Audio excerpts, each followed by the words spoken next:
Story 1. I've probably got more than a year left in me, but with stage 4 colon cancer, who knows? I'm actually in a chemotherapy infusion right now. The only thing I honestly want is to spend every waking moment with my young children. The thought of them growing up without me, without knowing who I am, is probably the thing that weighs most heavily on my mind. But as far as actionable list items, I need to climb a mountain again. I grew up near the Rockies and have backpacked and hiked all through the southern Rockies. I keep thinking about when I'm done with chemotherapy seeing if I can't bag a few of the simpler peaks near the Denver metro area. I'd like to start a group in Indianapolis with this or similar hikes and climbs in mind, but haven't done so yet. I'll look into starting this though. Also, if anyone else in the Indianapolis area needs anything, please direct message me. I'm doing okay and would love to help someone in need out. Great thought. Original poster. Thanks for all the ideas, everyone. I'm going to look into getting a small digital video camera that I or my wife can grab whenever to record what we are up to with the kids. I'll capture a lot of cell phone videos as well, but that can be cumbersome when trying to get an event.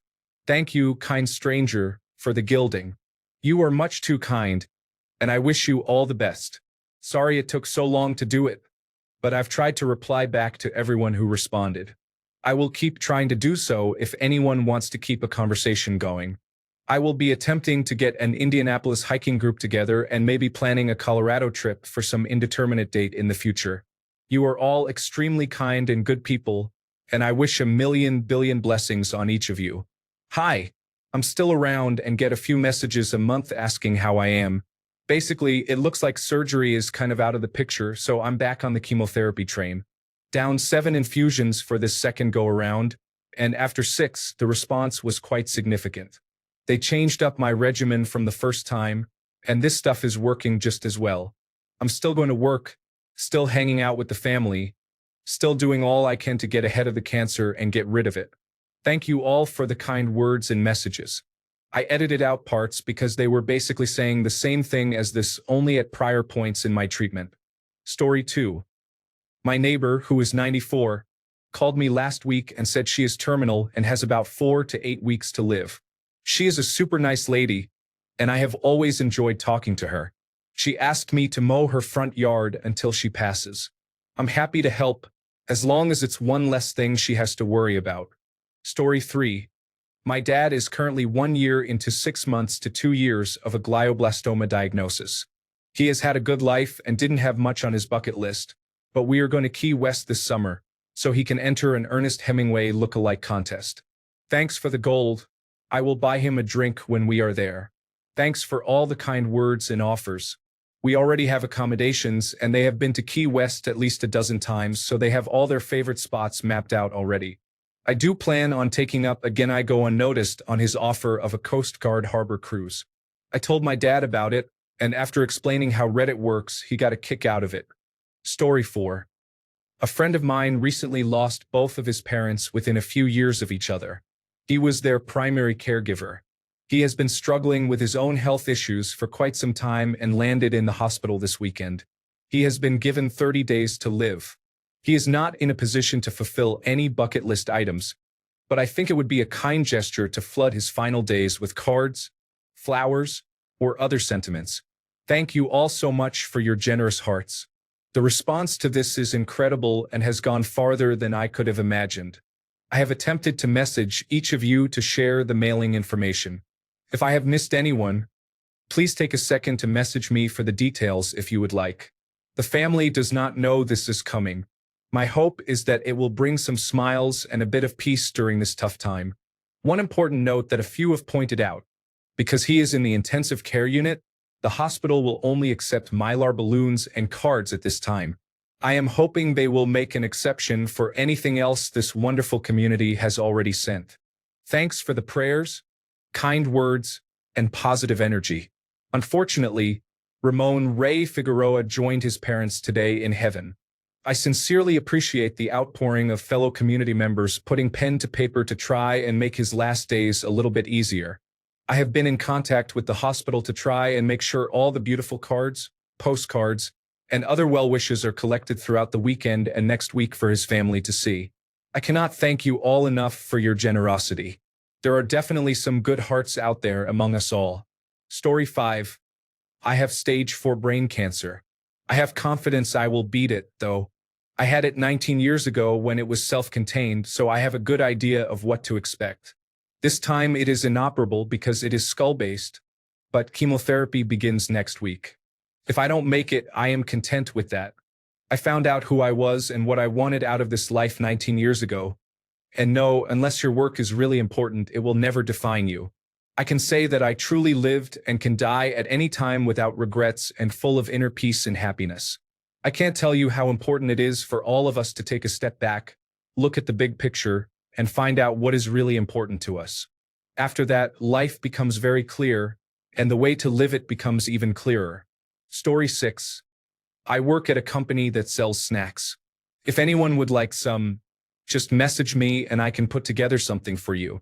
I know it's hardly anyone's bucket list, but hey, maybe someone out there just wants a cookie before they go. Story 7. My dad was diagnosed with stage 4 pancreatic cancer this spring. He has gone through 2 rounds of chemotherapy and so far it has actually done a good job of shrinking the tumors. He's pretty miserable while doing chemotherapy, but he has reasonably long stretches between treatments when he feels fine. Based on his age and overall health, he could live more than a year, maybe a couple of years. But it's pancreatic cancer, we are not taking anything for granted. He has already taken a trip to Italy, where he was born, and he has visited or made plans to visit many old friends. We are all doing our best to just do everything normally. I will grieve after he's gone, not before.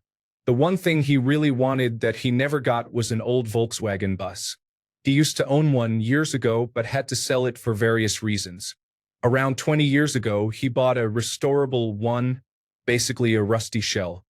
He paid a local Volkswagen mechanic thousands of dollars over several years and did lots of free database work for him, but the guy was unreliable and took him for a ride. He managed to get back about half the cash he paid, but of course no work had been done, and he was also out all the time he spent working on the guy's database. Several years later, the mechanic died in a shop accident, and that was that. He sold the shell some years ago for a few $100. It had been sitting in our driveway for years doing nothing. Now, old Volkswagen buses, specifically the split-window ones that he loves, have exploded in price. Not only is it not feasible to do a full restoration on one, but he also can't even really afford to buy one in rough but drivable condition. I thought about looking up local Volkswagen clubs and seeing if anyone would be willing to lend their bus to us for a day or a weekend or something, but I'm not sure if that's realistic. I don't know if anyone would be willing to lend out their rare and expensive classic car to a total stranger. On top of that, I'm afraid that even if I do manage to score a Volkswagen bus for a weekend, it'll only lead to him feeling worse because it's not his. So I'm not sure.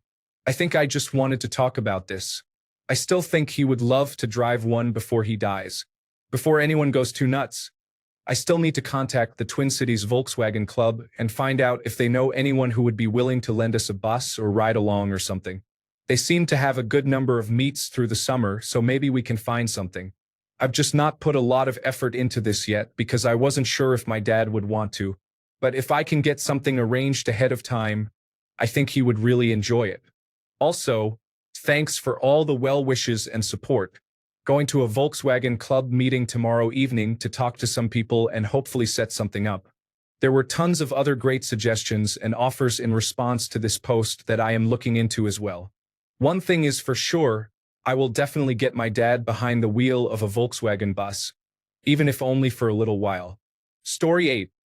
My dad was recently given a year or so after being diagnosed with aggressive prostate cancer that has metastasized to his ribs, pelvis, spine, femur, and tibia.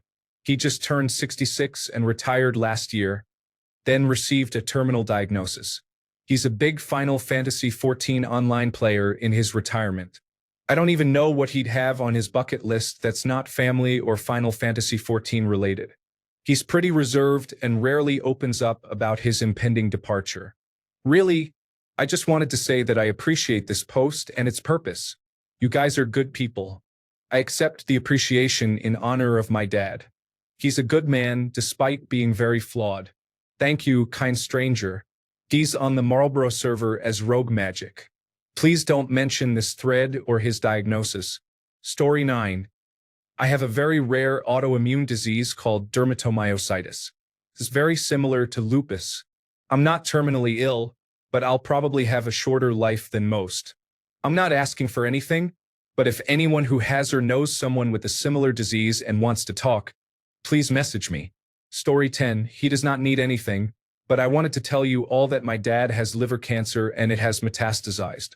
He still feels good, but at his last doctor appointment, they wanted to get him started on palliative care, so it is not looking good at all.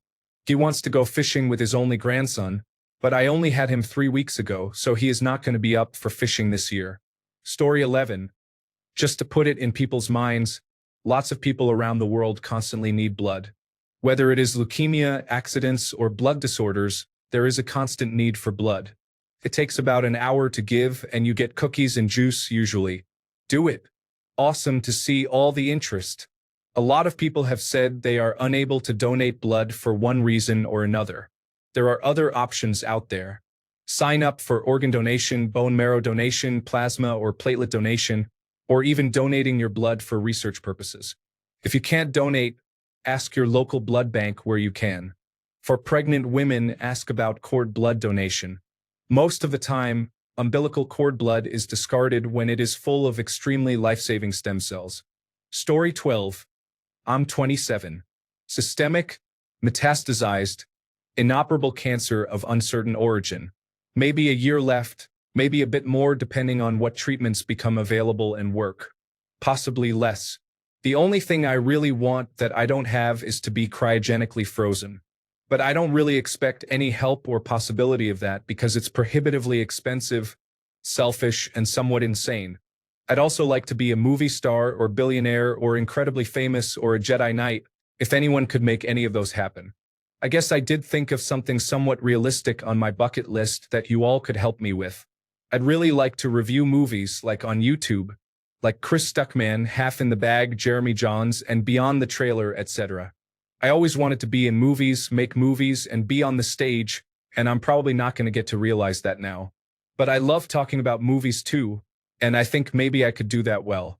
And that's most of what I do at home. I sit around and talk to my mom and my friends about movies, so if I made a bunch of videos of that, she would have them once I died, and it'd pretty much be like I was there, which she would like, and knowing that would make me feel good too. And it'd be way more fun putting thoughts and videos together if it felt like you people were watching, because that's how my brain works, I guess.